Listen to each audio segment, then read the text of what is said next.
Empoderados para testificar. Es el tema con el cual hemos dedicado este año, es el tema que vamos a estar desarrollando durante este año. Y los últimos 6 domingos hemos visto algunas afirmaciones que se han realizado en base al libro de Hechos.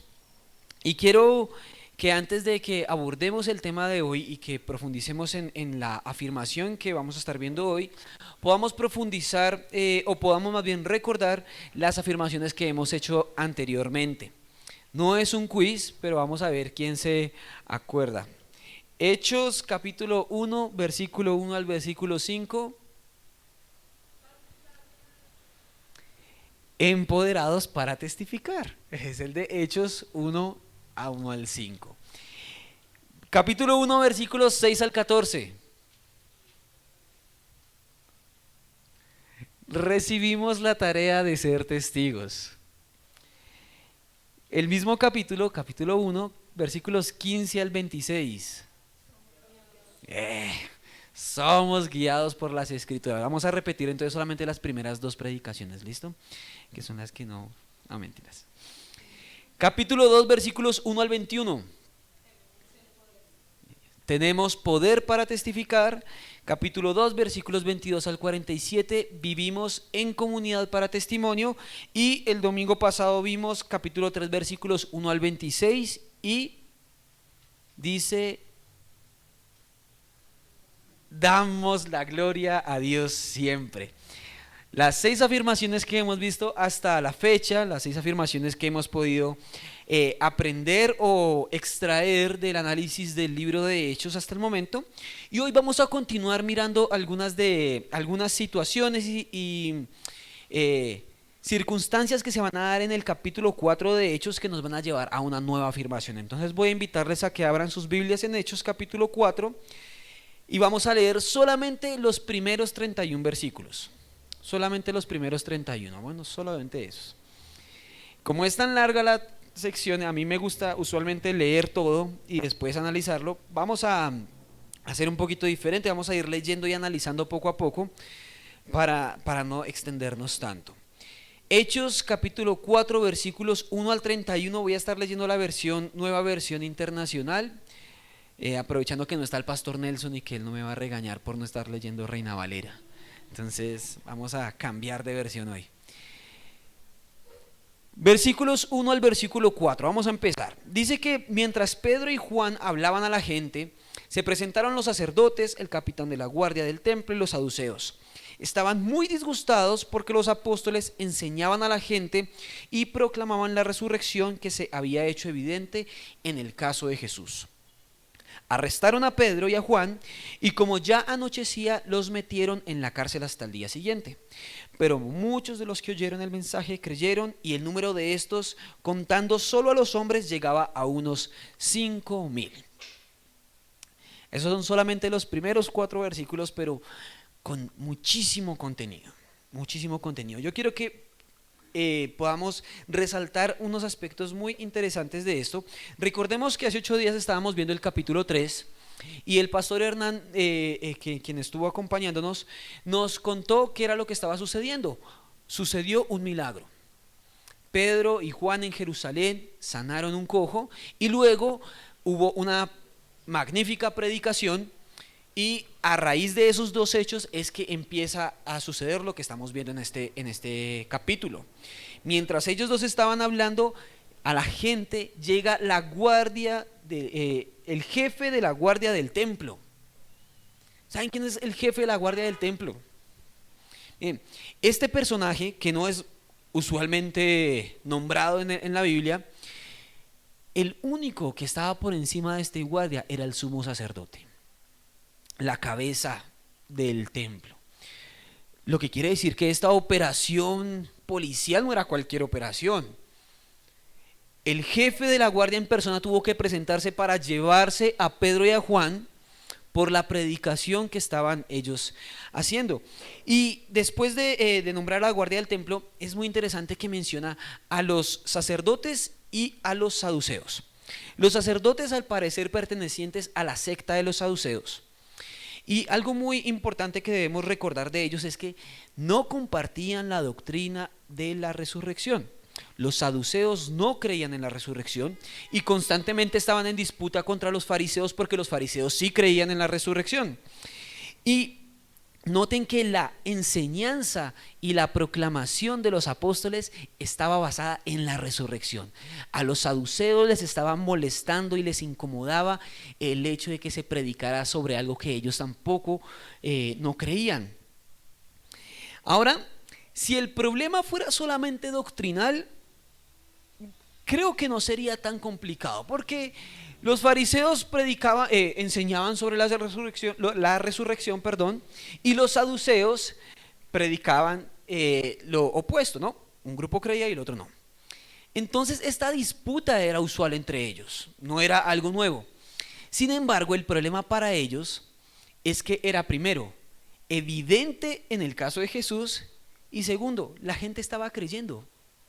La gente estaba creyendo en la predicación de Pedro y Juan sobre la resurrección, y eso estaba molestando e incomodando a los saduceos.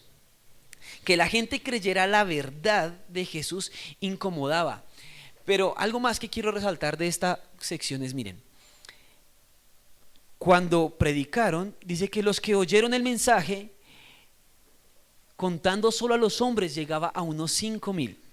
5,000 hombres, un número que puede ser muy familiar para nosotros, no es la primera vez que lo escuchamos, y creo que hace un poquito eco de la historia de Jesús y la multiplicación de los panes y los peces. Dice también en el contexto de la historia de Jesús que él multiplicó los panes y los peces, predicó también a esta gente que comió, y eran como 5,000 hombres los que estaban en ese momento. Entonces Lucas, de una forma muy lógica y coherente, hace constantemente uso de situaciones que se ven tanto en el Antiguo Testamento, y lo vamos a ver en este capítulo de Hechos, usa mucho los versos del Antiguo Testamento, pero también de la vida de Jesús. Y eso es muy bueno porque nos conecta con la verdad de Jesús y con la verdad de los apóstoles. Está todo el tiempo ese puente ahí entre ellos dos. Pero sigamos analizando, veamos los versículos siguientes, versículos 5 al versículo 7. Dice que al día siguiente se reunieron en Jerusalén los gobernantes, los líderes religiosos y los maestros de la ley. Allí estaba el sumo sacerdote Anás, Caifás, Juan, Alejandro y los miembros de la familia del sumo sacerdote. Hicieron que Pedro y Juan comparecieran ante ellos y comenzaron a interrogarlos. ¿Con qué poder o en nombre de quién hicieron ustedes esto? Contemplemos un poquito esta escena.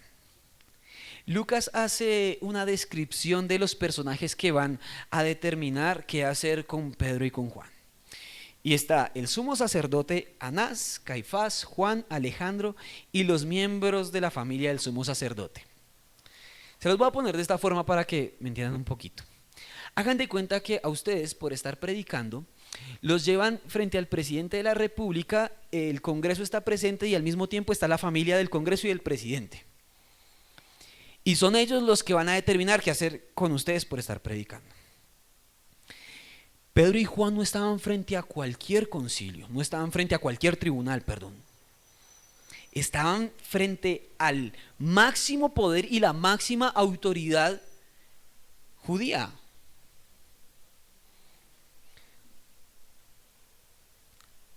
Lo más interesante o lo que más me gusta resaltar de esta sección es que noten que la pregunta que ellos hacen es un poco incoherente. ¿Y por qué incoherente? Dice, ¿con qué poder o en nombre de quién hicieron ustedes esto? Es algo rara esa pregunta, siendo que el poder en su máxima expresión está ahí presente. Además, Lucas menciona los nombres de cada uno de los integrantes. Entonces, menciona los nombres supremamente poderosos para este ambiente judío, y ellos preguntan, ¿en nombre de quién o con qué poder? Es algo que es algo hasta tramposo, ¿no? Porque ellos, como doctores de la ley, son perfectamente conscientes de que en el capítulo 13 de Deuteronomio, para que ustedes lo confirmen, en este capítulo se establece que cuando una persona haga un milagro, tenga un sueño, diga una profecía o enseñe en nombre de alguien diferente al Dios de los judíos, es motivo para ser asesinado. Entonces es una pregunta tramposa porque ellos sabían de quién se estaba predicando. Predicaron de la resurrección de Jesucristo, era muy claro. Utilizar el nombre de otro para semejante predicación y además para hacer milagros era una pregunta tramposa. Ellos estaban esperando y buscándole el quiebre a Juan y a Pedro para poder condenarles. Y fíjense que la pregunta, a pesar de que cuando ellos se los llevaron, dice Lucas que estaban predicando de la resurrección de Jesús. Son los saduceos, opositores a la resurrección, los que se los quieren llevar. La pregunta no tiene nada que ver con la resurrección, no tiene nada que ver con la predicación. Ellos no podían utilizar la predicación porque era un tema doctrinal y segundo porque era algo evidente. Era algo que se había hecho evidente en la vida de Jesús y ellos no podían utilizar eso para condenarlos porque no tenían una justificación. Entonces, ¿qué les tocó hacer? Se agarran del milagro, de la sanación del cojo, a ver en nombre de quién hicieron este milagro para buscarles la caída. Es usual, y lo vimos durante el relato de la vida de Jesús, que cuando los fariseos, los saduceos o los escribas iban a Jesús a hacerle preguntas, ellos siempre tenían una doble intención. Entonces no es raro que ahora que son los apóstoles o los discípulos los que se presentan en este caso, también esta misma gente tenga dobles intenciones con sus preguntas. Es algo característico de estos personajes. Sigamos leyendo. Dice el versículo 8, pero lleno del Espíritu Santo. Pedro, lleno del Espíritu Santo, respondió: gobernantes del pueblo y líderes religiosos, hoy se nos procesa por haber favorecido a un paralítico y se nos pregunta cómo fue sanado. Sepan pues todos ustedes y todo el pueblo de Israel que este hombre está aquí delante de ustedes, sano gracias al nombre de Jesucristo de Nazaret, crucificado por ustedes, pero resucitado por Dios. Qué respuesta tan impresionante. Esta primera parte de la respuesta de Pedro me gusta mucho por distintas razones. La primera es que Lucas hace eco de la promesa que vimos en Hechos 1:8, el texto principal. Vamos a ver si alguien se acuerda. Hechos 1:8. Pista: pero recibiréis poder cuando haya venido sobre vosotros el Espíritu Santo y me seréis testigos. ¿Dónde? En Jerusalén. Y ahí nos nombra otros lugares donde vamos a ser testigos. Listo. En Jerusalén. Ahí es donde yo me quiero detener. ¿En dónde estaban los apóstoles? En Jerusalén, en el templo. Y cuando miramos a Pedro, una persona que hace un par de semanas, un poco más de casi 2 meses creo, más o menos, se fue persiguiendo a Jesús después de ser arrestado. Jesús iba a ser llevado ante ese mismo tribunal y Pedro se va persiguiéndolo. Pero ¿cómo se va Pedro? Escondido. Que no me vean, que no me pregunten. Y cuando le preguntaron, lo negó. Ahora, este mismo Pedro, frente a ese mismo tribunal al que hace unos meses tuvo tanto miedo de presentarse, lleno del Espíritu Santo, y me encanta esa expresión, lleno del Espíritu Santo, cualquier característica de Pedro que asociáramos antes a su ego, su imprudencia o falta de respeto, yo no la veo aquí. No es ese mismo Pedro. Este es un Pedro lleno del Espíritu Santo y no responde con soberbia, no responde con ironía, no responde tampoco ni siquiera con enojo, sino que de frente. Yo me lo imagino así como el de la foto, así señalándolo. Mire, ustedes. Y lo señala. Si no estaba esposado, me imagino, ustedes fueron los que mataron a Jesús. Otra cosa muy interesante de esta respuesta es que dice: hoy se nos procesa por haber favorecido a un paralítico. Y es una respuesta que deja en ridículo a estos hombres. ¿Cómo es posible que ustedes, los que nos están juzgando, nos estén llevando a nosotros por hacer algo que beneficia a otro? Por beneficio y por hacer un acto de bondad estamos siendo juzgados. Es absurdo juzgar a alguien por ayudar a un enfermo, es absurdo, y les deja muy en claro eso. Mire, hoy se nos está procesando, se nos está preguntando cómo fue sanado, porque eso les está doliendo a ustedes, que hayamos sanado a un hombre. ¿En serio les duele tanto eso? Es un lenguaje muy fuerte y muy directo de Pedro, que no caracteriza a ese hombre soberbio y audaz de antes, sino un hombre que ha sido lleno por el Espíritu Santo, un hombre que ha sido transformado por Dios. Después les dice, bueno, sepan todos ustedes, así señálalos, sepan todos ustedes que esto lo hemos hecho en el nombre de Jesucristo, ¿sí? Todo el pueblo es testigo. Delante de ustedes está este hombre que ha sido sanado por Jesucristo, sin una gota de temor, sin una gota de temor. Fue sano gracias al nombre de Jesucristo. Ni 5 del Pedro de hace un par de semanas, que tuvo temor de reconocer que era cercano a Jesús, ni 5 de ese hombre.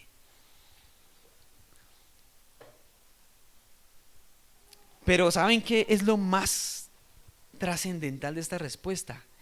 Es que Pedro, a estos doctores, a estos expertos en la ley, que están juzgándolos a ellos, les cambian los papeles.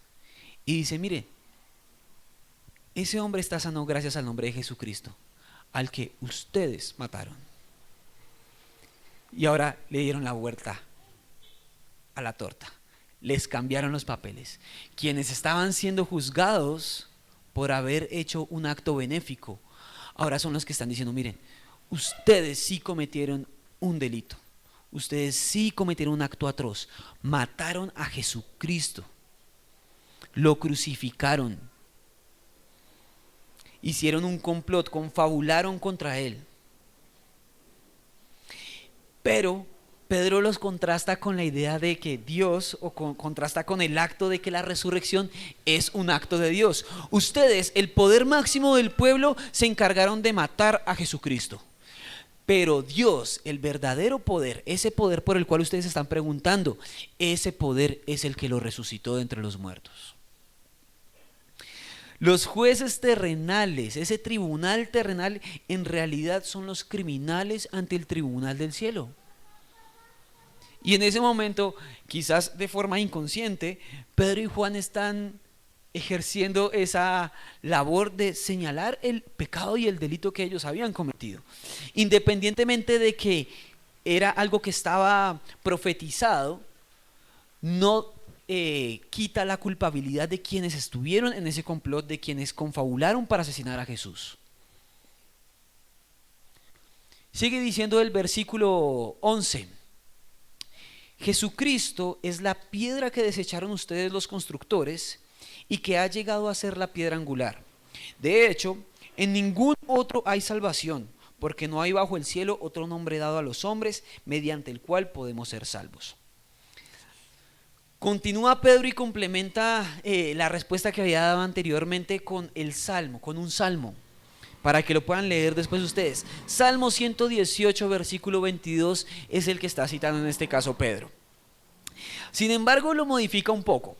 El salmo sí nos habla de que hay unos constructores que desecharon una piedra, pero Pedro en esta ocasión dice, mire, ustedes son los constructores y la piedra es Jesús de Nazaret.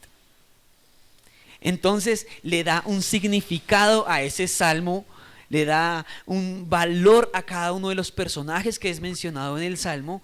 Y lo más increíble es que estos son los expertos, son los saduceos, y el tribunal ahí son los doctores de la ley, Y llegan estos indoctos, estos aparecidos, por de alguna forma decirles, y agarran la ley como si la conocieran de inicio a fin, y son ellos los que les están dando cátedra, les están explicando un salmo que ellos conocían perfectamente.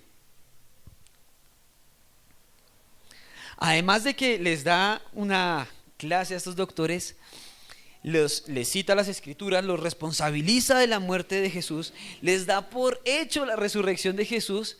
Además establece un principio de la doctrina de la salvación. ¿Quién es el único por el cual hay salvación? Jesucristo es la piedra. Jesucristo es la piedra angular y solamente en Él hay salvación. En nadie más hay salvación. No es una opción, no es una de tantas opciones de salvarse, no. Él establece ahí bien clarito ese principio. De hecho, en ningún otro hay salvación. Ese al que ustedes mataron, pero que Dios resucitó, es el único que trae salvación.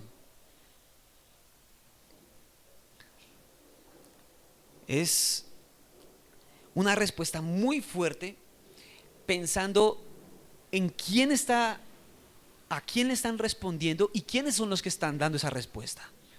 Unos hombres sin conocimiento, sin preparación, respondiéndole ante el máximo tribunal judío, y responder de esta forma. Tanto fue así que miren lo que dice el siguiente versículo 13. Los gobernantes, al ver la osadía con la que hablaban Pedro y Juan, y al darse cuenta de que eran gente sin estudios ni preparación, quedaron asombrados y reconocieron que habían estado con Jesús. Además, como vieron que los acompañaba el hombre que había sido sanado, no tenían nada que alegar. La valentía de estos dos hombres fue tan notable, la osadía, como dice quizás esta versión, fue tan impresionante que incluso los saduceos o el tribunal entero reconoce 3 puntos muy importantes. Miren el primero. Los discípulos no tenían ni estudios ni preparación. Ese es un punto muy importante, o por lo menos no tenían ni estudios ni preparación de la forma en como los fariseos, saduceos y escribas estaban acostumbrados a formarse. Ellos pasan toda la vida en un proceso de formación para ser doctores en la ley, y estos nunca pasaron por ahí, apenas recibieron lo básico de su formación judía y ya, no eran unos expertos en Biblia ni en ley. Y esto a mí personalmente me confronta bastante porque, miren, algunos de nosotros, y como ustedes saben, vivimos o pasamos mucho tiempo formándonos y preparándonos para predicar o para enseñar o para conocer la Biblia, y pasamos años haciéndolo. ¿Y para qué sirve eso si no estoy lleno del Espíritu Santo? ¿Para qué sirve gastar tanto tiempo estudiando si lo único que estoy haciendo es llenarme aquí de información, pero mi vida no refleja al Espíritu Santo? No estoy lleno del Espíritu Santo. No tiene sentido, no vale la pena. Estos hombres en el tribunal estaban llenos de conocimiento, y con todo ese conocimiento no fueron capaces de interpretar un salmo que estos dos hombres vinieron a interpretárselo y además a ser los responsables de eso. Sin la llenura del Espíritu Santo, cualquier tipo de formación que pretendamos tener no sirve para nada, sino conocimiento vacío. Entonces, ven, el tribunal reconoce que estos hombres no tienen formación teológica, pero sí reconocen que habían estado con Jesús. Y ahí es donde yo creo que se rascaron la cabeza. Ay, pero estos eran seguidores de Jesús, y con Jesús ya se habían enfrentado, con Jesús ya habían tenido que discutir, con Jesús ya habían tenido que hacer preguntas donde no fueron capaces, donde la respuesta los dejaba sin palabras también. Entonces Vean que esta formación de 3 años de estos dos hombres, ahora llegando a su clímax con la llegada del Espíritu Santo, los capacitó de tal forma que pudieron hacerle frente de la misma forma en como Jesús le hacía frente a estos hombres. Tanto que ellos notaron, sí, estos eran de los que estaban con Jesús. Ay, qué problema. ¿Qué vamos a hacer ahora? Y no contentos con solamente eso, además también los acompañaba el hombre que había estado cojo durante mucho tiempo. O sea, estaba también la evidencia en pleno ahí. O sea, no había forma de negar nada de lo que ellos estaban haciendo. No había forma de negar nada de lo que estaban predicando. Tanto estaban sin palabras que el mismo texto dice, no tenían nada que alegar. No podían refutar ni la evidencia física, ni la evidencia doctrinal, ni la predicación. No tenían forma de refutar nada. Quedaron sin palabras. Estos expertos quedaron sin palabras ante un par de hombres que habían pescado durante toda su vida y que de repente empezaron a seguir a un hombre.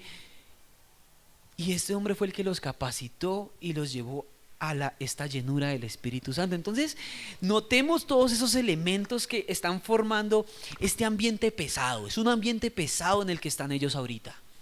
Es un ambiente pesado en el que los expertos no saben cómo lidiar con ellos, necesitan acabar con ellos, y ellos con todo ese ambiente tan pesado, con esa paz y esa calma, dan tremendas respuestas.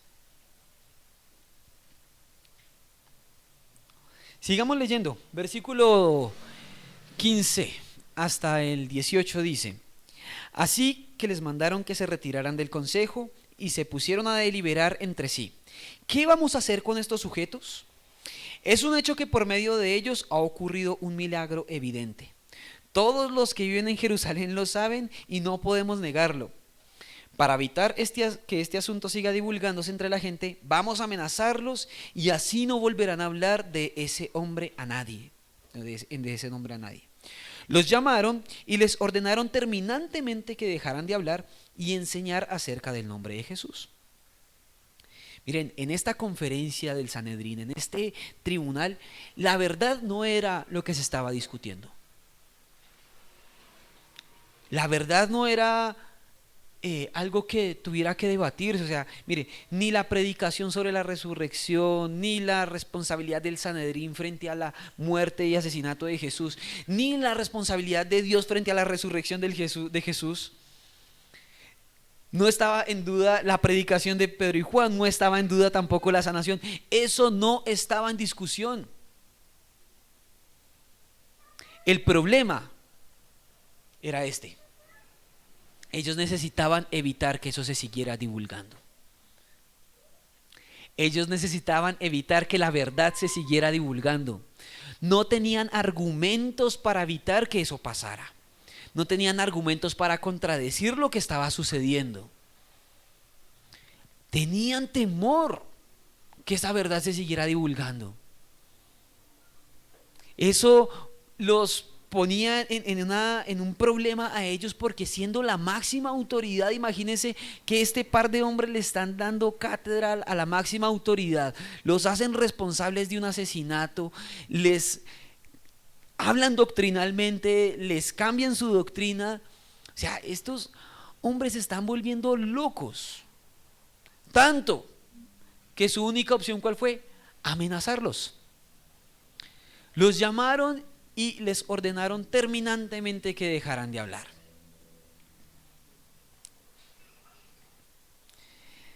Estos doctores, incapaces de refutar las palabras de estos indoctos, tuvieron que recurrir a amenazas. Algo que no era nuevo. Cuando no pudieron con Jesús, ¿qué hicieron? Un complot para acabar con él y asesinarlo. O sea, que su forma de actuar no era diferente a la de hace un tiempo. Sigue diciendo el versículo 19 al 22. Pero Pedro y Juan replicaron: ¿es justo delante de Dios obedecerlos a ustedes en vez de obedecerlo a Él? Júzguenlo ustedes mismos. Nosotros no podemos dejar de hablar de lo que hemos visto y oído. Después de nuevas amenazas, los dejaron irse. Por causa de la gente no hallaban manera de castigarlos. Todos alababan a Dios por lo que había sucedido, pues el hombre que había sido milagrosamente sanado tenía más de 40 años.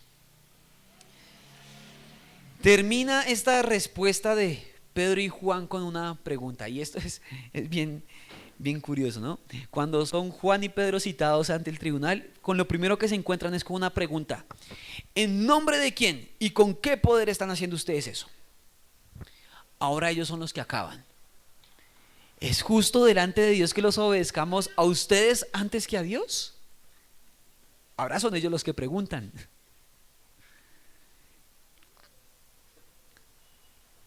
Ustedes, quienes nos están juzgando a nosotros, ahora juzguen. Porque además le añaden eso: juzguen ustedes mismos. Ustedes, los que nos están juzgando a nosotros, juzguen esta verdad: obedecer a Dios o obedecer al ser humano. Decidan. Es además una pregunta también al estilo de Jesús. Miren, los dejan entre la espada y la pared. Si el tribunal responde no, nosotros somos la autoridad, deben obedecernos a nosotros, ceder ante las amenazas y no deben predicar más, caen en la misma trampa que ellos estaban pretendiendo hacer caer a los discípulos al inicio. Están usurpando el nombre de Dios y diciendo que ellos son máxima autoridad. Entonces los metieron en el mismo cajoncito en el que querían meter a los discípulos al inicio. Ahora, si responden que la máxima autoridad es Dios, le dan la razón a Pedro y a Juan. Entonces, ¿qué pasa con este tribunal? No se queda con otra opción que volver a amenazar. No tienen ninguna opción. Porque así como Jesús lo hizo durante tanto tiempo, les hacen una pregunta en la que cualquiera de las respuestas los hace quedar mal a ellos. Pero no solamente se queda Pedro y Juan diciendo eso, sino que continúan diciendo: no podemos parar de hablar, no podemos dejar de hablar lo que hemos visto y oído. ¿Y saben qué me gusta mucho de ese no podemos?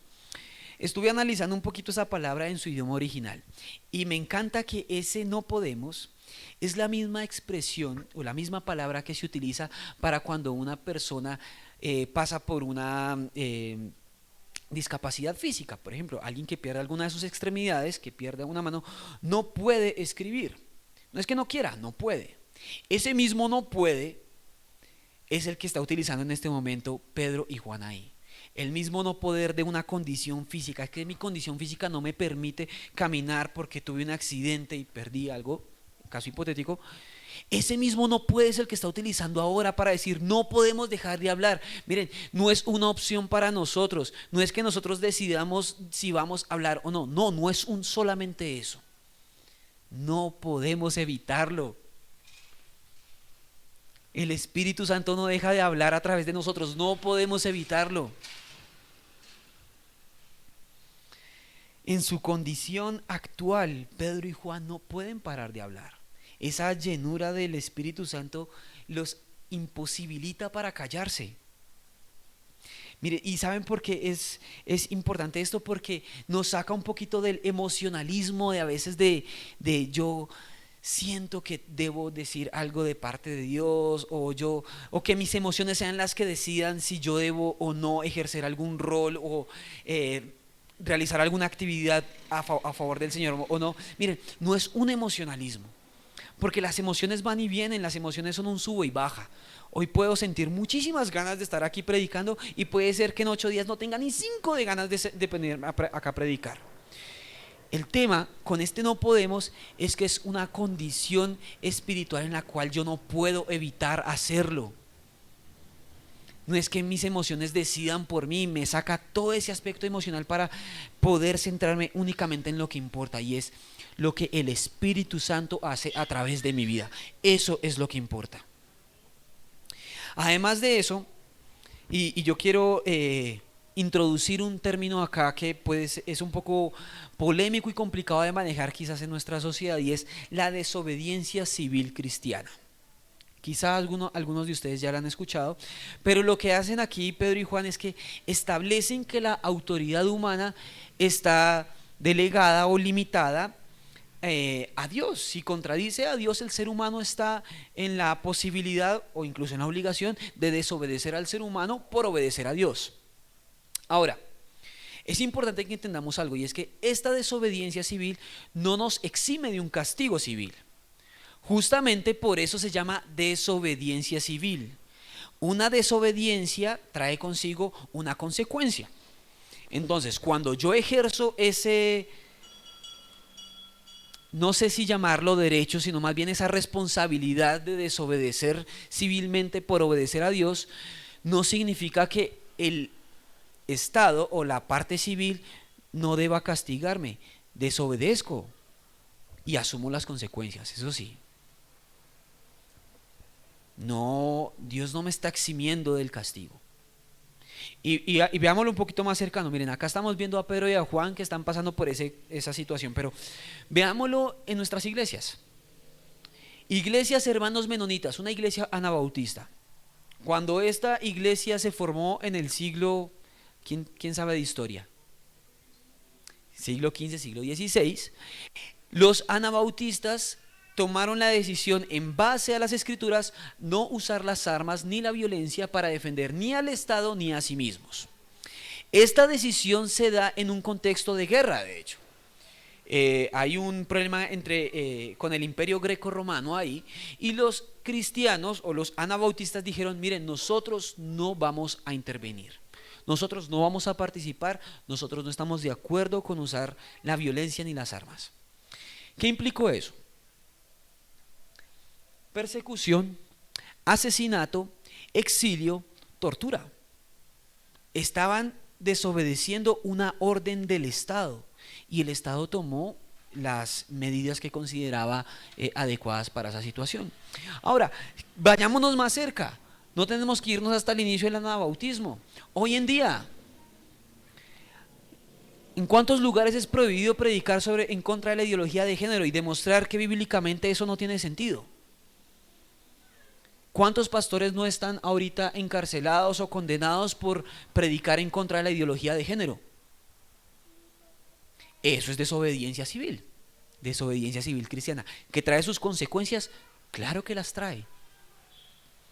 Pero eso es lo que están haciendo en este momento Pedro y Juan. Eso es lo que ha pasado a lo largo de la historia de la iglesia cristiana, y es algo que sigue pasando y que probablemente va a pasarnos a nosotros en algún momento. Sigue diciendo el texto que todos alababan a Dios por lo que había sucedido, pues el hombre que había estado entre ellos milagrosamente sanado tenía más de 40 años. Y esto solamente es una forma en cómo Lucas quiere referirse a: era inevitable notar la evidencia física. Este hombre llevaba toda la vida cojo, todo el mundo lo conocía. La gente no podía evitar alabar al Señor al ver tremenda evidencia física. Entonces, ante tantas evidencias y con el hombre como evidencia y además, ¿qué opción le quedó al tribunal? Volver a amenazar a los discípulos. Otra vez, sin una sola palabra que les permita argumentar en contra de lo que está pasando, su única opción es amenazar. Sigue diciendo el versículo 23. Ay, a mí siempre se me olvida pasar las cosas. Versículo 23 hasta el 31, y quiero que lo leamos de corrido. Al quedar libres, Pedro y Juan volvieron a los suyos y les relataron todo lo que había dicho los jefes de los sacerdotes y los líderes religiosos. Cuando lo oyeron, alzaron unánimes la voz en oración a Dios. Soberano Dios, creador del cielo y de la tierra, del mar y de todo lo que hay en ellos. Tú, por medio del Espíritu Santo, dijiste en labios de nuestro padre David, tu siervo: ¿por qué se enfurecen las naciones y en vano conspiran los pueblos? Los reyes de la tierra se rebelan, los gobernantes se confabulan contra el Señor y contra su ungido. En efecto, en esta ciudad se reunieron Herodes, Poncio Pilato, con los gentiles y con el pueblo de Israel, contra tu siervo Jesús, a quien ungiste, para hacer lo que estaba lo que de antemano tu poder y tu voluntad habían determinado que sucediera. Ahora, Señor, toma en cuenta sus amenazas y concede a tus siervos el proclamar tu palabra sin temor alguno. Por eso, extiende tu mano para sanar y hacer señales y prodigios mediante el nombre de tu santo siervo Jesús. Después de haber orado, tembló el lugar en que estaban reunidos. Todos fueron llenos del Espíritu Santo y proclamaban la palabra de Dios sin temor alguno. Una oración muy, muy profunda. Y quiero que la veamos nuevamente. Comienzan ellos orando de la siguiente forma: soberano Señor. Y esta parece una oración más comunitaria, ¿sí? Ya no es solamente Pedro ni solamente Juan, sino todos los que estaban ahí, que escucharon lo que había sucedido. Dice de la siguiente forma: soberano Señor. Una palabra muy, muy importante por su significado: soberanía. La soberanía, ¿saben qué? Esa se refiere a la legitimidad y el absolutismo del poder de alguien sobre algo. Y los cristianos de ese momento estaban completamente conscientes y no tenían la menor duda de que el único soberano era el Señor. Ese poder que estaba buscando el Sanedrín, ese poder que quizás ellos decían tener, o creían más bien tener, no les pertenecía a ellos, porque el único soberano es el Señor. Y no solamente dice eso, sino que continúa diciendo: creador del cielo y de la tierra, del mar y de todo lo que hay en ellos. O sea, mire, esa oración engloba a todo lo que existe sobre la faz de la tierra. Nada se sale de la soberanía del Señor. Ninguna persona, ningún gobierno, ninguna familia, nadie está fuera de la soberanía del Señor. El Señor es soberano. El Señor está por encima de todos nosotros y todos nosotros estamos por debajo del Señor. Y no hay ser humano que tenga autoridad para ni igualarse ni ponerse por encima del Señor, fuera de Jesucristo. Luego, como ya es usual en Hechos, que ha sucedido varias veces, se citan las Escrituras nuevamente. Ay, me pasé. No, sí es ahí. Se citan las Escrituras. Noten que en esta partecita quiero mostrarles. No, me pasé, perdón. Es aquí. Dice: tú por medio de tu Espíritu Santo dijiste en labios de nuestro padre David tu siervo. Citan nuevamente un salmo. Salmo capítulo 2 es el que están citando en este caso. Y dice así: ¿por qué se enfurecen las naciones y en vano conspiran los pueblos? Y cualquiera diría que en la condición en la que están en este momento Pedro y Juan y los cristianos, están refiriéndose a ellos mismos y están describiendo una situación que ellos están pasando, porque están pasando por esa situación, los están persiguiendo, están confabulando contra ellos, están haciendo planes en contra de ellos. Entonces, lo más obvio, lógico, normal, es que ellos se identifiquen con la realidad de este salmo. Sin embargo, me encanta cómo comienza el versículo 27, que es lo que les quería mostrar. En efecto, en esta ciudad se reunieron Herodes, Poncio Pilato, judíos, gentiles, para confabular o para hacer un complot contra Jesús.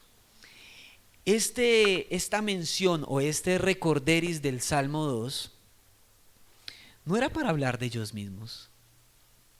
Ellos estaban recordando lo que había pasado Jesús. Estaban recordando por qué situación pasó Jesucristo. Una situación con la que se identificaban, claro que sí. No tengan duda, claro que se identificaban con eso. Pero en ese momento la oración no era por ellos. Estaban reconociendo que lo que estaban padeciendo fue lo mismo que padeció Jesús. Ser testigos nos está llevando a padecer lo mismo que padeció Jesús. Pero ¿saben qué? No lo están diciendo como si estuvieran lamentándose o llorando por eso. parece más como un orgullo el, Señor, estamos pasando por lo mismo que tú pasaste.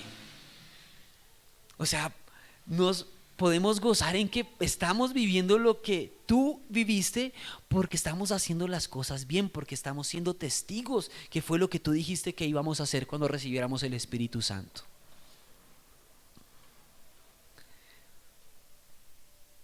Muy diferente a lo que a veces algunos oran, ¿no? Nosotros somos cristianos, vamos de victoria en victoria y como yo vivo de victoria en victoria, yo no voy a pasar por esto, no voy a pasar por aquello, no quiero pasar por ello y no recibo un no como respuesta porque yo soy hijo tuyo. Ni cerca de eso, ni un poquito. Después de haber ahora sí reconocido que Jesús había pasado por todo eso, de enlazar ese salmo con la vida de Jesús, ahora sí empiezan a orar por ellos mismos. Ahora sí empiezan a pedir.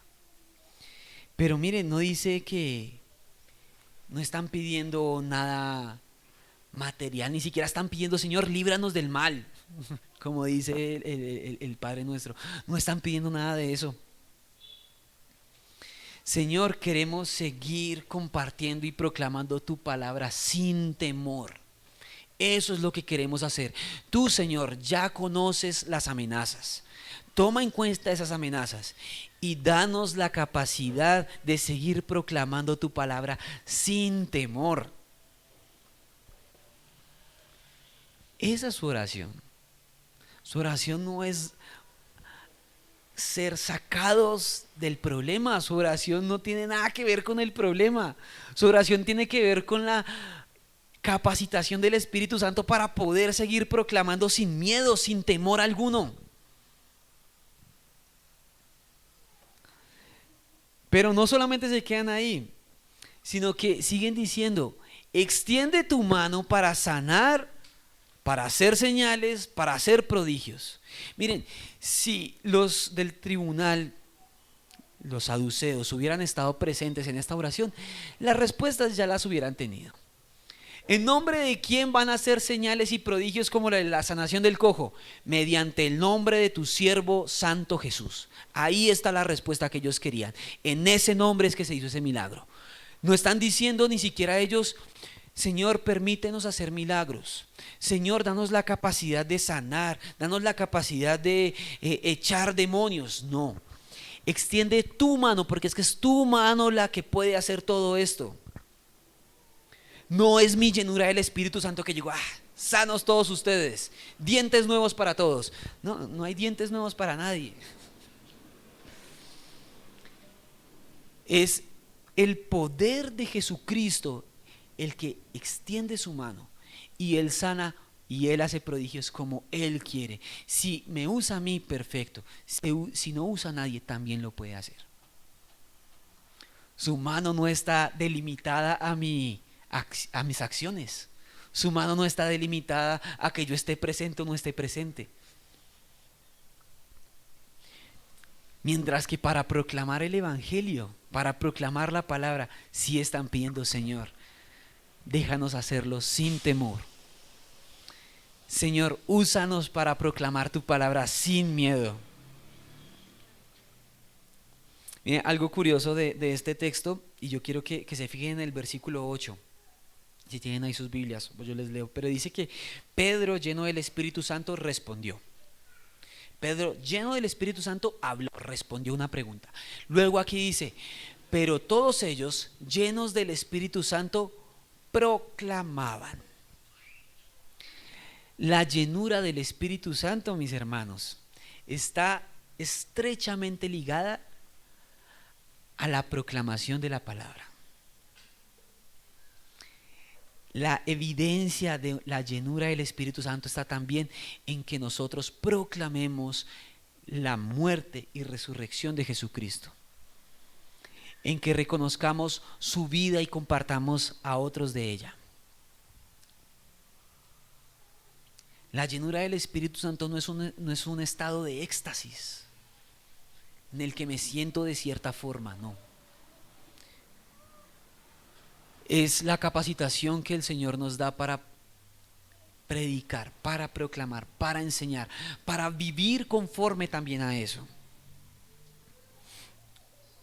Quien empodera es el Espíritu Santo, pero nos empodera no para quedarnos sentados y ver cómo suceden las cosas.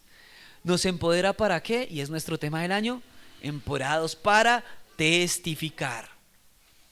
¿Lo podemos hacer con nuestra vida? Claro que sí, pero también lo podemos hacer con nuestras voces. También podemos salir y predicar al del taxi, al del bus, al que me cerró en el carro, a un compañero de trabajo. ¿Por qué no? O sea, a veces tenemos tanto temor de predicar y nos da miedo ser rechazados, pero para eso está capacitándonos el Espíritu Santo. Claro que nuestra vida debe ser un ejemplo que lleve a otros a conocer al Espíritu Santo y al Señor. Claro que sí. ¿Y por qué no también que nuestra voz sea utilizada por el Espíritu Santo para proclamar su palabra? Pidamos al Señor que sin temor podamos hacerlo, miren. Y podríamos pensar que el clímax de esta historia, o el final, la parte más alta de la historia, por decirlo de alguna forma, sería esta oración. Sin embargo, yo quiero mostrarles algo muy, muy interesante de estos 31 versículos. Y es, hay una figura literaria muy utilizada en el Antiguo Testamento, más que en la literatura hebrea, y se utiliza más que todo en el Antiguo Testamento, que es conocida como quiasmo. El quiasmo es una figura literaria que se caracteriza por la presentación de ciertas ideas o palabras que, al estar organizadas de cierta forma, generan un espejo. En toda la mitad de esa formulación de ideas hay una idea central que hace un quiebre, y a partir de ese quiebre es que podemos empezar a ver el espejo con las ideas iniciales. Y yo quiero presentarles un quiasmo de esta lectura. Miremos versículos 1 y 4. La palabra predicada por Pedro y Juan provoca oposición y conversión. Vimos que ellos estaban predicando, algunos se convirtieron, otros la rechazaron. Versículo 31. La palabra es predicada y proclamada sin temor. Entonces veamos ese juego que está haciendo el autor al colocar estos espejos. Versículos 5 al 7. Se cuestiona sobre la autoridad para hacer las señales y prodigios que fue la sanación del cojo. Versículos 29 y 30. Peticiona al Señor para obrar en el nombre de Jesús. ¿Y cuál era ese obrar de Jesús? Haz señales y prodigios. Extiende tu mano para hacer señales y prodigios. Versículos 8 al 12. Declaración cristológica sobre Jesucristo. Esta declaración fue la que vimos sobre quién era Él, la piedra angular, muerto, resucitado, solamente a través de él hay salvación. Una declaración cristológica de quién es Jesús. Versículos 23 al 28. Una declaración teológica a través de la oración sobre Jesucristo. Él es el cumplimiento de lo que está diciendo el Salmo. Fue lo que estuvimos viendo en esos versículos. Versículos 13 al 18. Una evidencia que conduce a la amenaza. La presencia del cojo, la predicación, la resurrección de Jesús conducen a que el tribunal no quede con más opción que amenazar. Y ante la respuesta de Pedro y Juan sobre quedarse callados, ¿qué sucede? Nuevamente son amenazados. Entonces vemos nuevamente ese espejo. Y finalmente, el punto de quiebre, la declaración de obediencia total a Dios. Esa, mis hermanos, es el clímax o punto de quiebre de este texto. Una declaración de obediencia total y exclusiva al Señor Jesucristo. Miren, para Pedro y para Juan, quedarse callados era tan imposible como dejar de respirar. Para ellos no predicar era tan imposible como no poder ver, mover. Ellos tenían que hacerlo. No podían evitarlo. El testigo no está inventando teorías, el testigo no está inventando chismes. Mire, el testigo ni siquiera está defendiendo una religión. Eso no es tarea del testigo. El testigo se encarga de una cosa: proclamar lo que ha visto y lo que ha oído. Eso es la tarea del testigo. Pero para proclamar lo que hemos visto y oído, necesitamos vivir con ese que nos capacita y con ese que hace señales, que hace prodigios y que ha cambiado la historia de la humanidad. ¿Cómo voy a proclamar de lo que he visto y oído si no lo conozco y no lo veo? Necesito conocerlo a Él.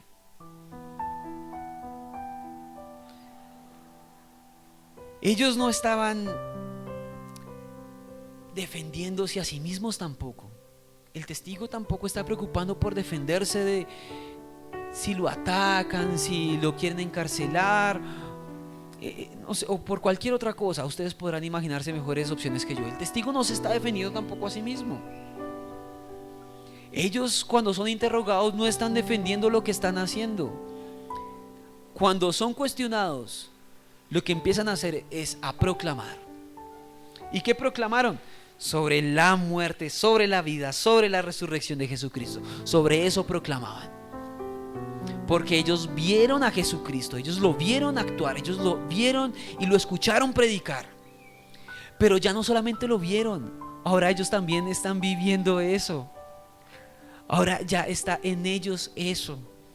Ya no es una tercera persona la que está actuando, ahora es el Espíritu Santo a través de ellos el que está actuando. Lo que han visto y lo que han oído es lo que están proclamando. Y ahora yo quiero hacerles la pregunta del Sanedrín a ustedes. Ahora yo soy el Sanedrín y ustedes son los discípulos. ¿Con qué poder o en nombre de quién somos testigos? ¿O somos testigos? ¿Con qué poder trabajo en el ministerio en el que estoy? Si estoy en algún ministerio, ¿es para gloriarme a mí o es para gloriar a Dios? ¿En nombre de quién incluso soy la cabeza de mi hogar? ¿Está el Señor por encima mío como cabeza mía para yo poder tener un hogar como Él quiere? ¿En nombre de quién? ¿O con qué poder? ¿Estamos atestiguando la palabra de Dios? ¿Estamos atestiguando de la vida de Dios? ¿Somos de verdad testigos? Un testigo no es un agente pasivo que se sienta y vive bien. Desde que yo no me meta con nadie, todo está bien. Eso no es un testigo. Un testigo es un agente activo.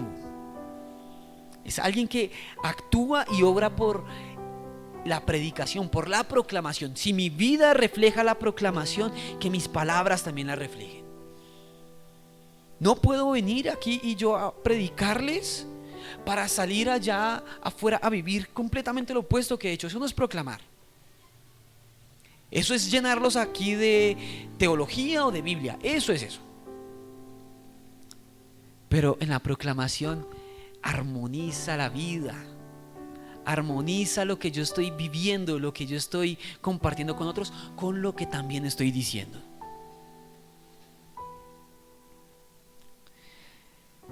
Pero eso trae persecución. Eso trae amenazas. Eso trae peligros. Pero miren, cuando el sistema los presione, cuando el temor los aceche, tengan miedo de compartir, cuando la cultura, porque es que miren, la cultura está en un proceso para prohibirnos y para amenazarnos por predicar la palabra de Dios. La cultura está en decadencia. Estamos cada día peor. La cultura no está mejorando. La sociedad no está mejorando. Las ideas, las doctrinas que encontramos incluso también en otros lugares no nos están ayudando a mejorar como sociedad, y esa sociedad va en camino a prohibirnos predicar y hablar en el nombre del Señor. Pero cuando eso pase, cuando la cultura también nos quiera prohibir hablar de nuestra fe, hablar de la palabra de Dios, yo quiero animarles a que con la misma paz, con la misma serenidad y con la misma llenura que caracterizó a Pedro, juntos podamos decir: obedecemos a Dios antes que al hombre. Cueste lo que cueste. No es que yo obedezco a Dios antes que al hombre si me queda cerca el lugar al que tengo que ir. Si no me mueven las cosas de mi agenda porque tengo otras cosas muy importantes que hacer que no puedo quitar. Si de pronto no tengo que meterme con ese vecino porque ese vecino es como problemático. Obedezco a Dios pase lo que pase. Antes que obedecer al hombre, obedezco a Dios. ¿Que es difícil? Sí. Renunciar a cosas por renunciar a un estilo de vida por seguir al Señor es difícil. Renunciar a la familia incluso a veces por obedecer a Dios es muy difícil. Muy difícil.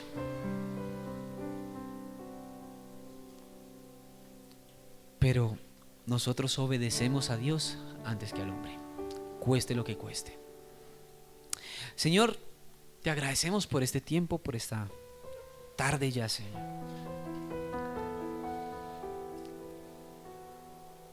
Dios, no podemos mentirte ni decir que obedecerte es una tarea fácil para nosotros, porque no es así. Obedecer es algo que cuesta a veces lágrimas, que cuesta el rechazo de muchos, que cuesta la incomprensión de otros. Obedecerte es algo que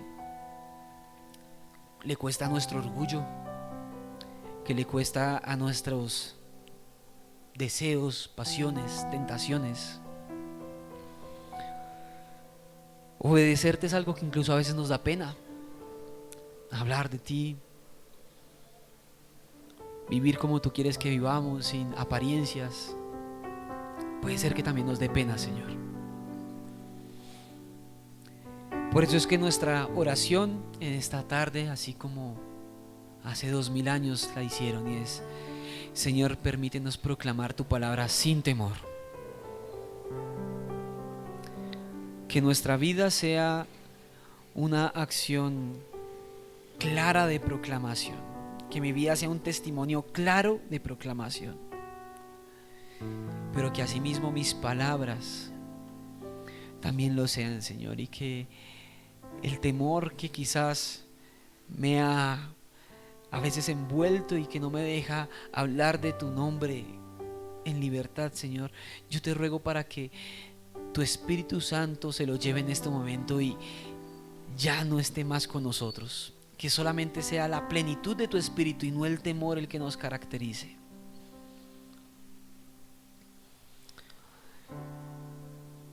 Señor, hoy queremos hacer eco de esa oración y te rogamos que extiendas tu mano para hacer señales, prodigios y milagros.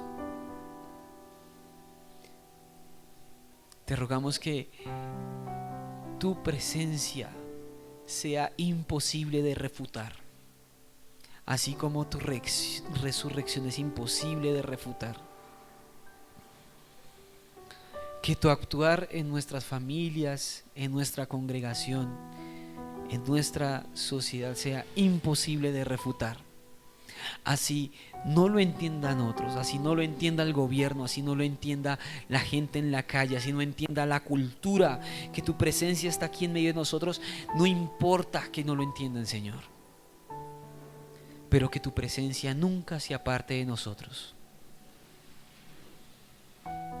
Queremos obedecerte, Dios, cueste lo que cueste. Y ningún hombre, ideología o doctrina que se oponga o que vaya en contra de lo que tú enseñas, Señor, nos va a hacer abandonarte, porque tú no nos diste la espalda a pesar de lo infieles e incrédulos que somos. Y ahora te rogamos que sin temor nosotros no te demos la espalda, Dios, y no echemos pasos atrás, sino que podamos estar firmes ante la adversidad para proclamar de tu palabra sin temor, Señor. Gracias, Padre, por no abandonarnos. Gracias por fortalecernos, Señor, aún en medio de las decisiones difíciles. Te alabamos, Señor, y te bendecimos y oramos en el nombre del Padre, del Hijo y del Espíritu Santo. Amén y amén.